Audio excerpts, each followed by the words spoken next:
Hi, Double D. Maraming salamat sa lahat ng tulong at suporta niyo sa amin ni Yorme at ng Yorme Stars. Dito lang kami palagi sa gilid. Thank you po. Mayor Francisco Isko Moreno Domagoso upang ihatid ang kanyang lingguhan mensahe.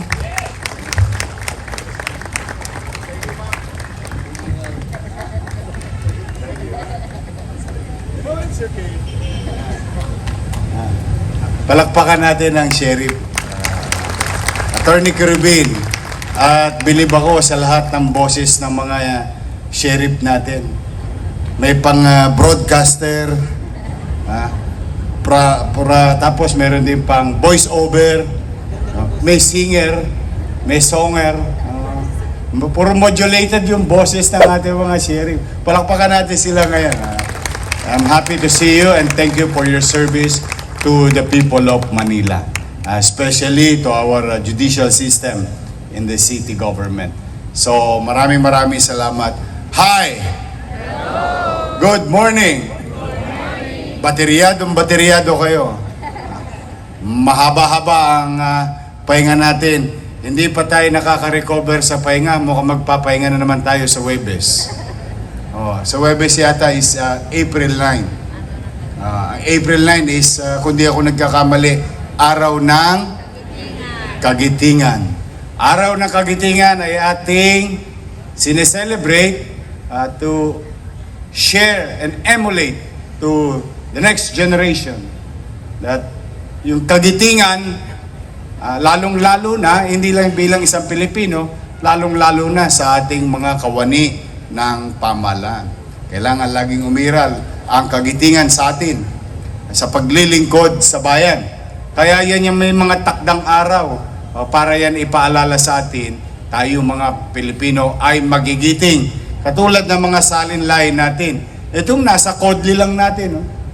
Yung isa, true-blooded Manileño, Batang Tondo, Andres Bonifacio, Atapang Atao.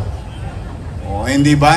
Yang mga rebulto at maaaring semento o bakal na estatwa ay nagpapaalala sa atin na kapag tayo'y naging magiting, mapagmahal sa bayan, the next generation will immortalize us. This is a reminder. Yung mga estatwa na yan, kapag ikaw'y naglingkod ng maayos sa taong bayan, yan ang isusukli sa iyo ng Estado. Habang buhay kang alalahanin or aalalanin or mali. Hindi naman ako kapangpangan eh. Ito wala yung age. Isimbolo na ipinakikita to those passers-by that if you do good to your fellow men, you will be immortalized. And thanks to Andres Bonifacio and those others, our heroes, ito'y tayo ngayon, malaya.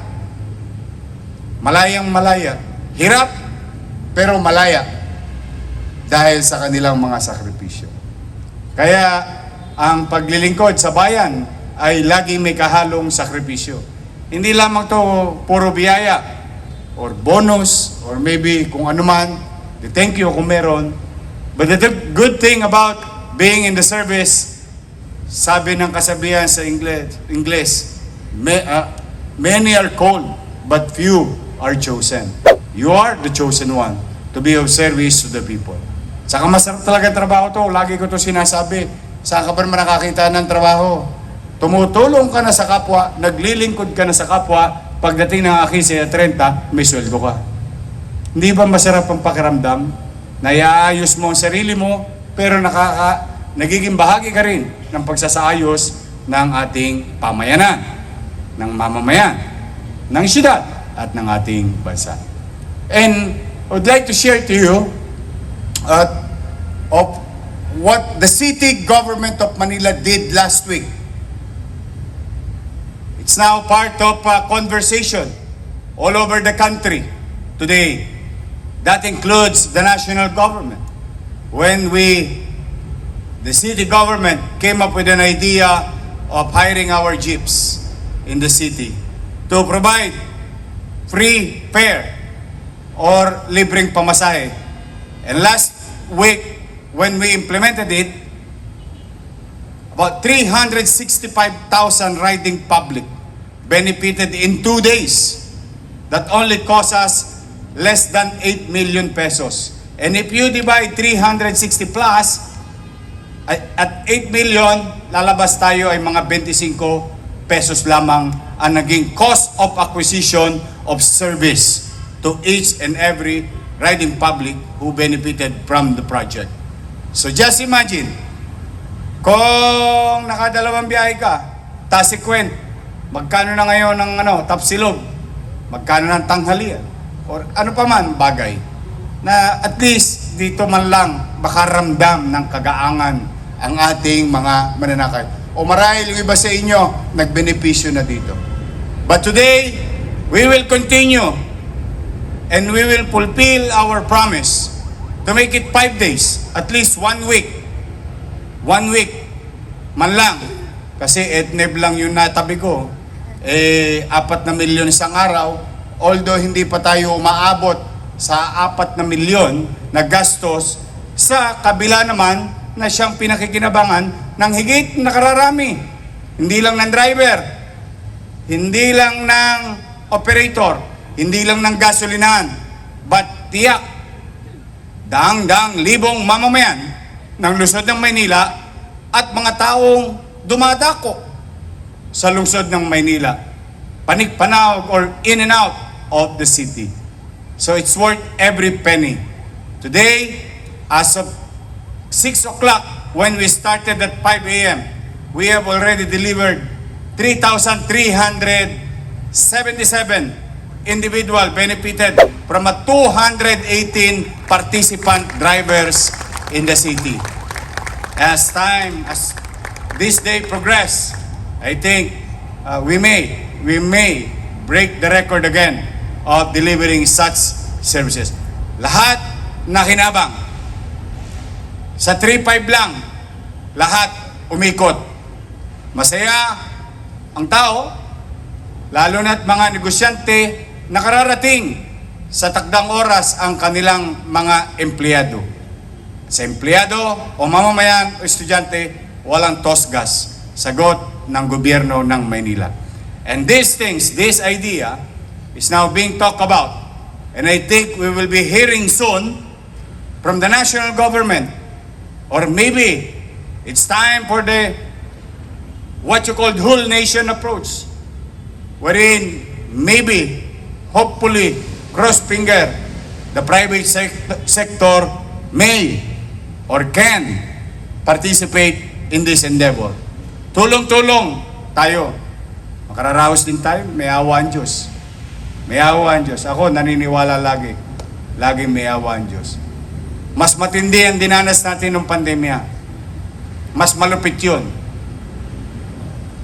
Wala ka ng pera, delikado pa ang katatayuan mo. Sobrang sa tulog. Di na ako sanay. Nung pandemya, tinakabahan ka. Dahil mo pa adik, tamang hinala ka lagi sa kausap mo. Kasi umubo pa lang, COVID yan. But, if there's one good thing, us being Filipino and Manileño, we are very resilient individuals. Yes, we have suffered enough in the past, even our forefathers. Lahat na yata ng hambalos ng kalamidad, insidente, ipinalo na yata sa atin. Pero, awa ng Diyos, ngayong umaga, magkakasama tayo. Buhay, malusog. Habang buhay, may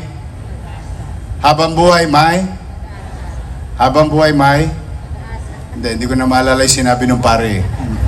Pag-asa. Yun po, yan ang huwag mawawala sa atin bilang Pilipino, bilang tao. We must continue to pursue better things to be delivered to our constituency. Kaya sa ating mga driver ng jeep, nasaan man kayo ngayon, pwede ba palakpakan natin mga jeepney driver natin? nasaan man kayo ngayon, I, as your mayor, would like to thank each and every one of you on behalf of the people of Manila and to those people who comes in and out of the city for delivering free services to riding public. Another week, let's make use of this 3 days. Kasi 3 days ang atang, ano ba, saan na si Joe? Walang sok pa sa Webes, no? Walang pasok? Gusto mo pumasok?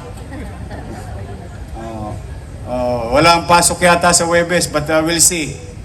But for the meantime, today is the day, another week, start of the week, and start an opportunity to be of service to the people. Yun ang masarap dito. Pagkakataong makapaglingkod at maging bahagi ng solusyon ng suliranin ng ating mamamayan. So, mag-iingat kayo. Tatagan ninyo ang kanyang kalooban. Huwag nyo masyadong problemahin si Jess. Talaga naghahanap pa ako ng maijojowa niya hanggang ngayon. Pero masyado siyang mapili. Para siyang si Bambi. Diba? Ha? Ha? Nagulat nga ako kay Vice Mayor. Kala ko 4 na araw lang bakasyon. Nagpakasal na eh. Bago na ang pangalan. See, when you smile, tingnan ninyo. Tingnan niyo yung mga itsura niya. Tingnan ka sa wakali. Tingnan mo yung sa kaliwa mo. Tingnan mo yung sa kaliwa mo. Sabi mo, ang ganda mo. Tingnan mo yung nasa kanan mo. Ang ganda mo. See? Yeah. Can you imagine how resilient we are? We are facing global crisis. Economic challenges. Each and every one. Lahat tayo tinatamaan, ha? Pero kita ninyo, I'm pretty sure, noong Huwebes Santo, Biyernes Santo, lahat ng karaoke, kinanta ninyo. Why? Because life will continue. Life will go on. Challenges in our life teaches us a very good lesson. A lesson that can we learn and utilize for the next or future problem. And that also strengthens us emotionally and psychologically. So that's why, don't worry. Be happy. And be grateful to God. So mag-iingat kayo. Huwag kayong magkakasakit. Kailangan ko kayo. Ha? Magandang umaga.